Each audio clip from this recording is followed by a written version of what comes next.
Hola, ¿qué tal? Paz y bien. Les habla el padre Rubén Francisco Bellante de la Argentina. Es un gusto para mí seguir compartiendo con ustedes esta serie que hemos denominado Los discípulos que creen y le creen al Señor Jesús. ¿Y sabías que tú eres discípulo? ¿Sabías que tú puedes realmente experimentar esa gracia, esa bendición de ser llamado, elegido, amado, enviado, ser discípulo, ser íntimo del Maestro? No importa que estés allí sentada en tu casa, quizás preparando la comida, te veas una mujer anciana, o quizás te veas un joven sin experiencia todavía, o un chico, o te veas simplemente un ama de casa, o te veas quizás un lisiado, o ya un jubilado, un retirado, un pensionado, o te veas quizás una persona con alguna capacidad especial.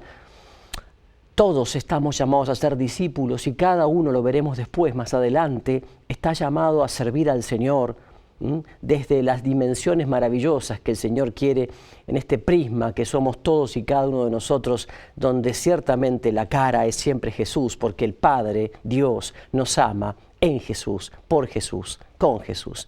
Somos para Él otros Jesús, cada uno de ustedes y yo. Y por eso veníamos compartiendo con ustedes en estos programas lo que era la metodología de Jesús para trabajar a sus discípulos. Así como el artesano trabaja la arcilla, ¿no? El barro, la va modelando. Y decíamos, ¿se acuerdan? En la metodología de Jesús tomó el pan, lo bendijo, lo partió, lo repartió y les dijo, esto es mi cuerpo, también coman todos de él y hagan esto en memoria mía. Dentro del punto lo partió, ¿se acuerdan?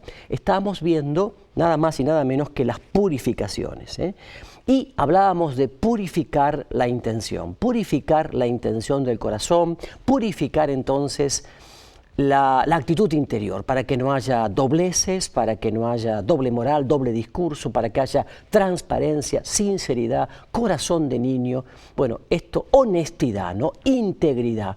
Y justamente hablábamos de las purificaciones, que no siempre las recibimos bien y no siempre las aprovechamos bien y no siempre las vemos como gracia, como don, en el momento que están ocurriendo. Y a veces sin querer enseguida decimos que son fruto del demonio o de la presencia del chamuco en nuestra vida. Y en realidad veíamos cómo Dios, que es un gran maestro en Jesús, nos va purificando.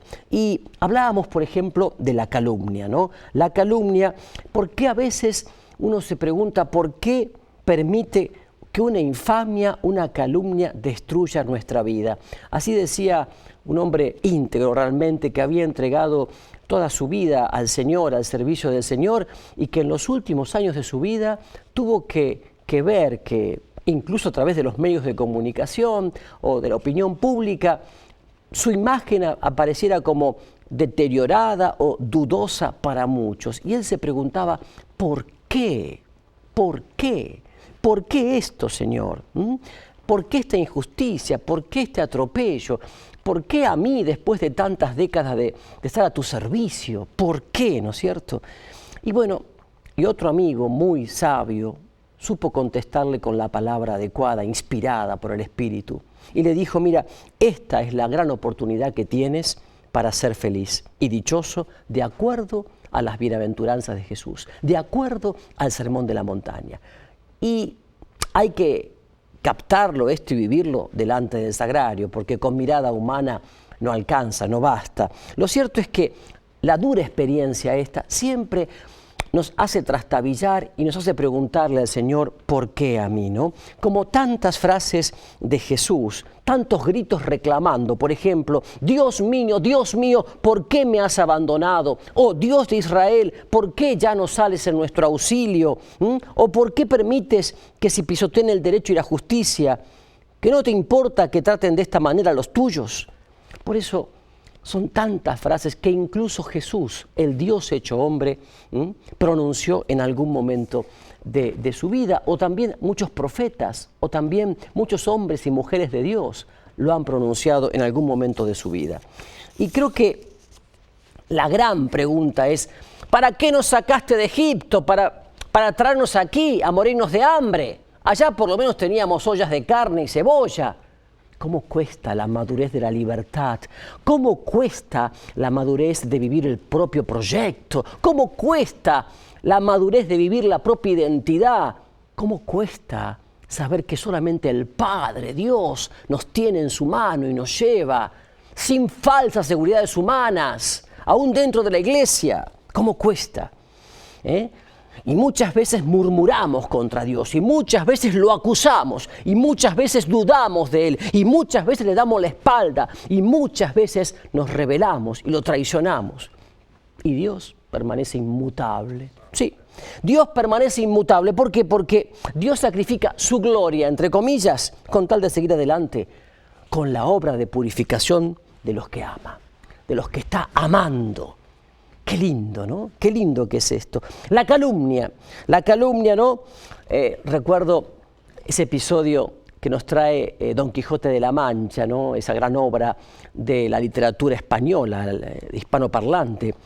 Cuando tratan de disuadir a Sancho Panza, ¿se acuerdan que abandone a este idealista volado de Don Quijote que pretende alcanzar lejanas estrellas y conquistar reinos inexistentes, haciéndole ver que con eso podría... Bueno, cuando todo eso ocurre y la gente le dice a Sancho Panza que lo deje a Don Quijote, porque lo único que recibe es burlas, risas y todo eso, ¿qué termina diciendo el gordo simpático Sancho Panza? Termina diciendo, lo sigo, ¿saben por qué? Porque lo quiero mucho y ya no puedo dejarlo solo. Lo he de seguir hasta el final, también podemos decir nosotros, aunque se burlen, aunque nos digan que somos tontos, que estamos perdiendo muchas cosas importantes de este mundo. Es importante esto. ¿Quién lo va a levantar, decía Sancho Panza, cuando el molino de viento lo derribe? ¿Quién lo va a curar de las heridas?, decía. ¿Quién se atreverá a ser escudero suyo? ¿Quién compartirá sus desgracias? Miren, qué hermosa motivación. No hay otra motivación más hermosa que la del amor. Y la única motivación que tiene el discípulo es justamente la motivación de ese amor que el mismo Jesús ha puesto en nuestros corazones por la presencia del Espíritu Santo. Es por ese amor que lo podemos seguir hasta el final. Es por ese amor, solamente por ese amor. Ahí está la fidelidad. Por eso ahí entra la gran palabrita que en el seguimiento de Jesús tiene que estar presente, que es el desprendimiento, ¿no? El desprendimiento.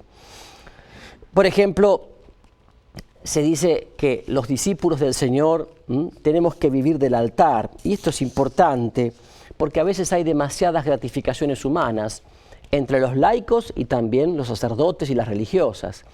No solamente gratificaciones de orden económico, sino también gratificaciones de títulos, cargos, honores, puestos. Y todo eso es una tentación terrible. Y mucho más dentro de la iglesia, y mucho más en estos tiempos, ¿no? Donde a veces la imagen es más fuerte que el ser. Entonces, qué importante que, como dice el viejo refrán mexicano, ¿no? Quien paga el mariachi tiene derecho a pedir las canciones que le gustan. Cuando hay demasiadas gratificaciones, perdemos libertad ante quienes estamos anunciando el mensaje. Perdemos libertad ante los poderosos de este mundo, pero también perdemos libertad ante quienes anunciamos ese mensaje. Lo peor que le puede pasar a un servidor del Evangelio es justamente vender su ministerio a costa de caer bien, de quedar bien, o que le den un puesto, un título, un cargo, un premio, un honor o no sé qué cosa, tantas cosas que se van metiendo sutilmente y nos hacen perder esa libertad necesaria para anunciar la palabra. Por eso dice un viejo refrán que ante los benefactores cierran la boca los profetas. No está mal recibir de repente una donación si está hecha con buena intención y si está hecha sobre todo con rectitud, pero que no implique que yo entonces debo apagar o fragmentar el mensaje del Evangelio para hacerlo quedar bien a la persona, institución, empresa o compañía que hizo la donación. Yo creo que esto está claro, pero siempre hay que orarlo mucho y rezarlo porque se pierden a veces estas cosas, ¿no? Hay que preguntarse entonces, con sinceridad y en oración, ¿qué he perdido yo por el Señor? ¿Y qué cosas no estoy dispuesto a perder? Títulos, prestigios, bienes materiales, ministerios, autoridad, honores, cargos. Esto sería bueno que lo podamos llevar a la oración para que el Señor ponga luz sobre nuestra vida.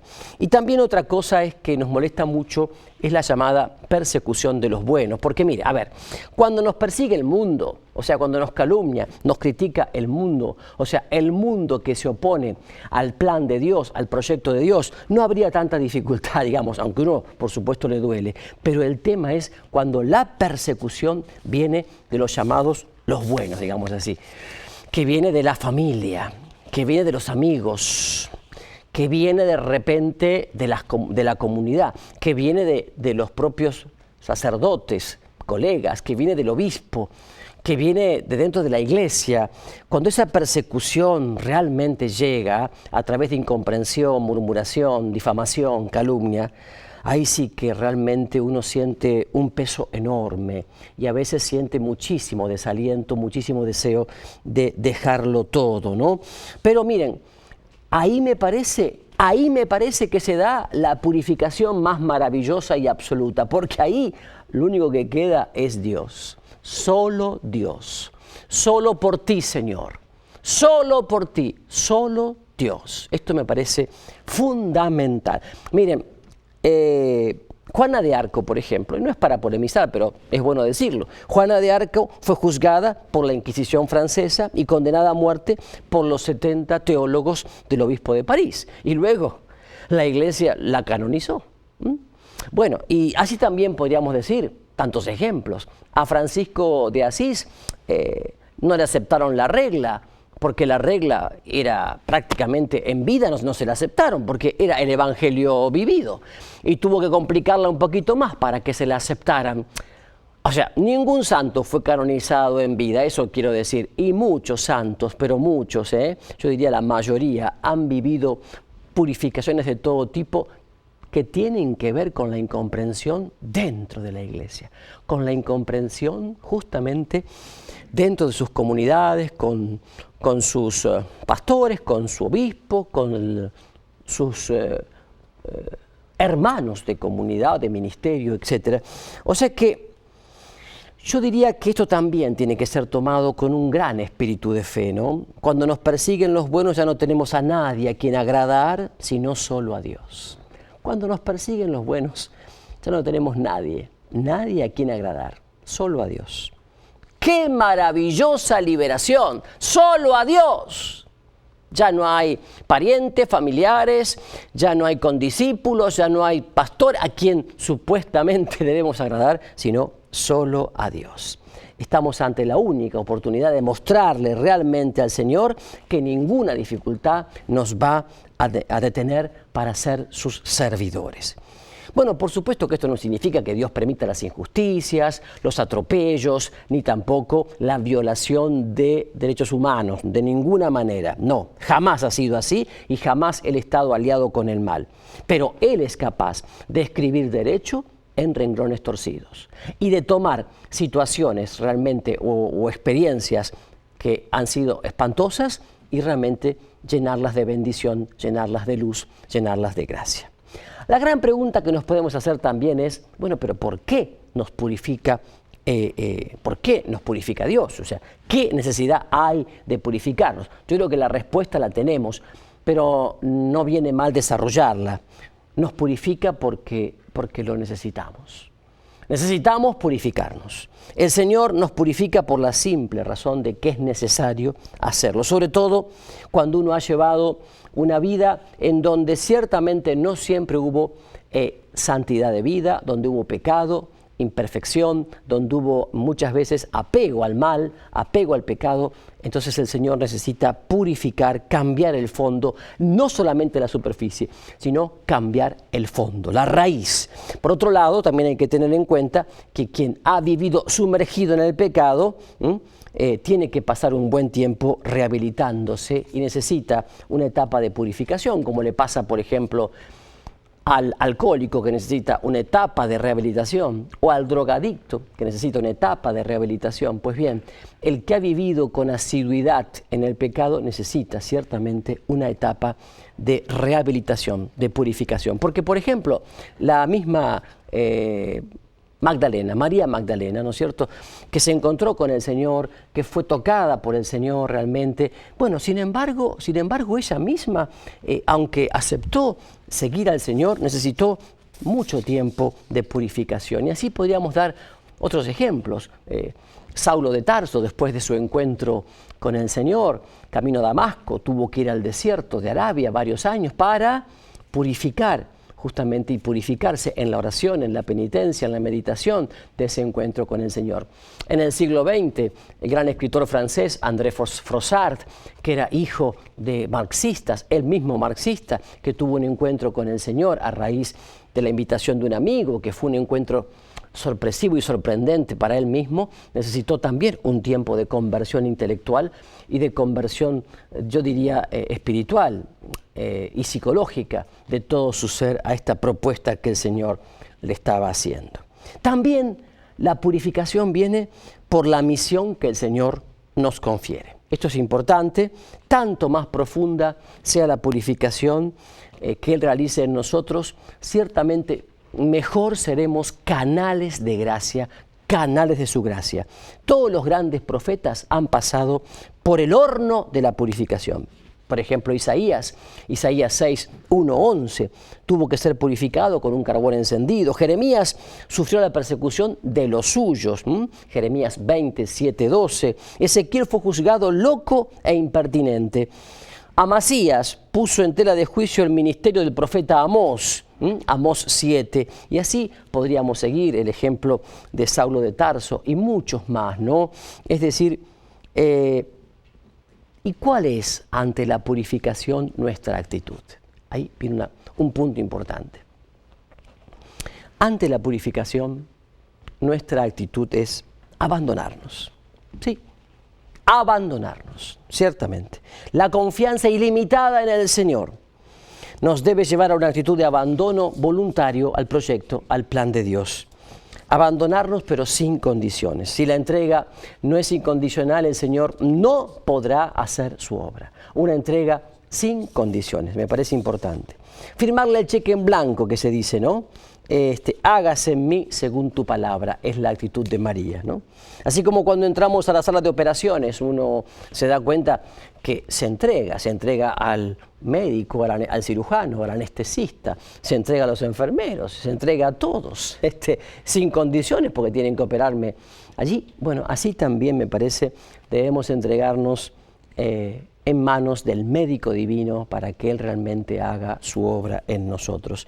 Y allí viene lo de el profeta Ezequiel, tan hermoso, Ezequiel 36, 26, 27, les daré un corazón nuevo, infundiré en ustedes un espíritu nuevo, les quitaré su corazón de piedra, les daré un corazón de carne, para que se conduzcan según mis preceptos.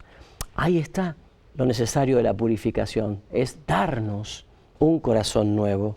No se trata de que el Señor nos despoje violentamente, sino que nosotros voluntariamente nos dejemos tomar por Él. Que le digamos, aquí estoy, Señor, trabaja en mí. Si no, seguiremos recordando los faraones de Egipto y lo que pasó justamente en nuestra vida, las glorias pasadas o las desgracias pasadas. Si no dejamos que Él justamente nos despoje voluntariamente, también sufriremos desgastes muy fuertes. A veces las mayores pruebas vienen por la resistencia que le estamos haciendo al Señor a la obra que Él quiere hacer en nuestra vida. Estamos haciendo una resistencia muy fuerte al Señor y por eso provoca en nosotros una oscuridad, ¿no? Una noche la noche del sentido, una noche oscura. Esa noche oscura viene justamente por la resistencia que estamos haciendo a la obra del Señor en nosotros. Así que quienes traten de apegarse a cualquier cosa, circunstancia o persona, se vuelven siempre esclavos de esa posesión. No hay que aferrarse, hay que liberarse. Dentro, además, de esta pedagogía del Maestro de Jesús, teníamos la el punto, ¿se acuerdan? Lo repartió, lo repartió. Y una vez que el pan ha sido tomado en las manos, bendecido y partido, se reparte. No se queda en las manos de Jesús, sino que se da a los demás. Qué interesante. El Evangelio aclara que Jesús llamó a sus discípulos para que estuvieran con Él y luego para enviarlos a evangelizar.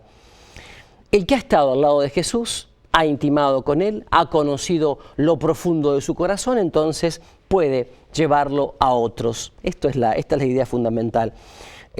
Cuando Andrés encontró a Jesús en el desierto, lo siguió y se quedó con Él toda la tarde y toda la noche, dice el texto, pero al amanecer se levantó temprano y ¿a quién fue a buscar? A su hermano Simón para llevarlo a Jesús. Qué interesante, ¿no?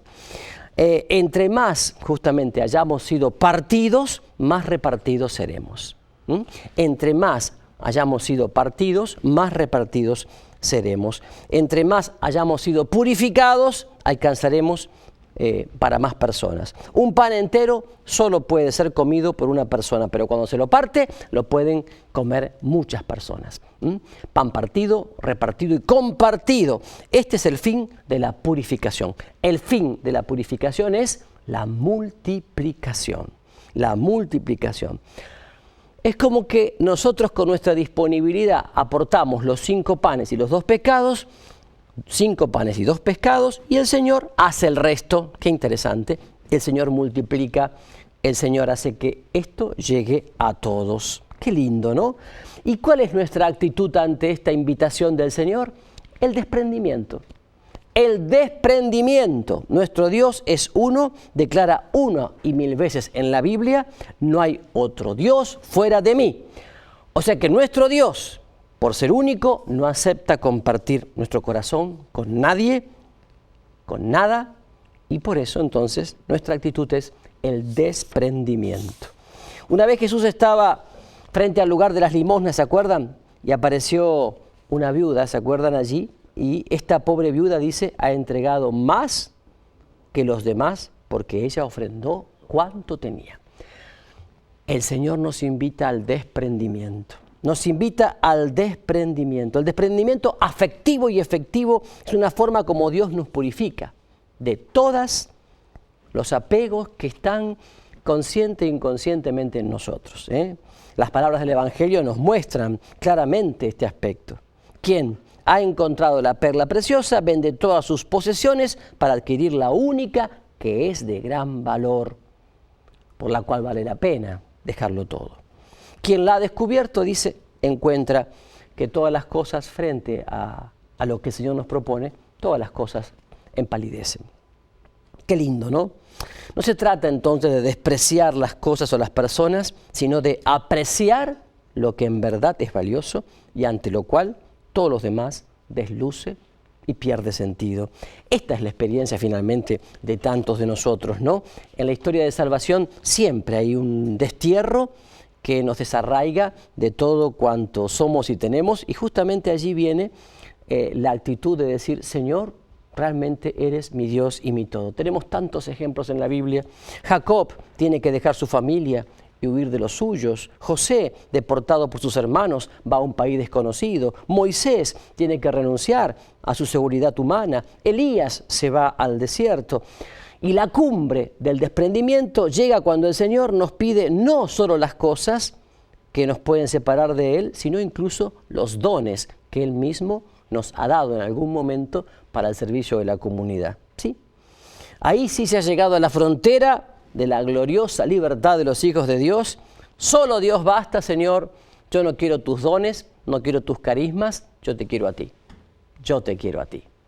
Yo te quiero a ti. Estamos llegando a la frontera justamente del ser hijo, del ser hija y del experimentarnos amados y que solamente lo necesitamos a Dios. Y esto me parece maravilloso, maravilloso. Miren, la historia de Abraham en ese sentido es magnífica y la podemos meditar, ¿no?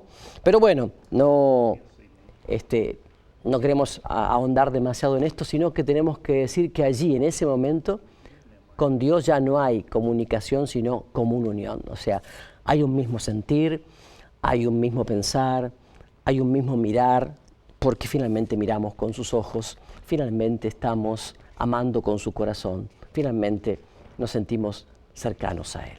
Por eso, en este momento hagamos oración y al decirte, Maestro, queremos seguirte, también queremos decirte que nos des la gracia de despojarnos de todo aquello que en nosotros puede ser realmente algo que nos perturba en tu seguimiento.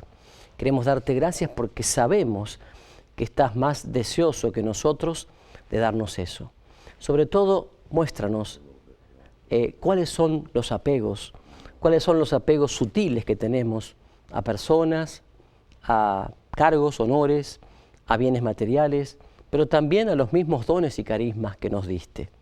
Danos esa libertad interior de responderte solo a ti, de buscar solo tu rostro, de buscar solo tu mirada y de experimentar lo que experimentaron tantos hermanos y hermanas en el camino de la iglesia. Solamente nos basta tu presencia. Solo Dios basta. Solo Dios basta. Que esta sea un poco también tu oración en estos días. Solo Dios basta. Y que el Señor llene tu corazón de su amor y que te regale mucha paz y mucho bien.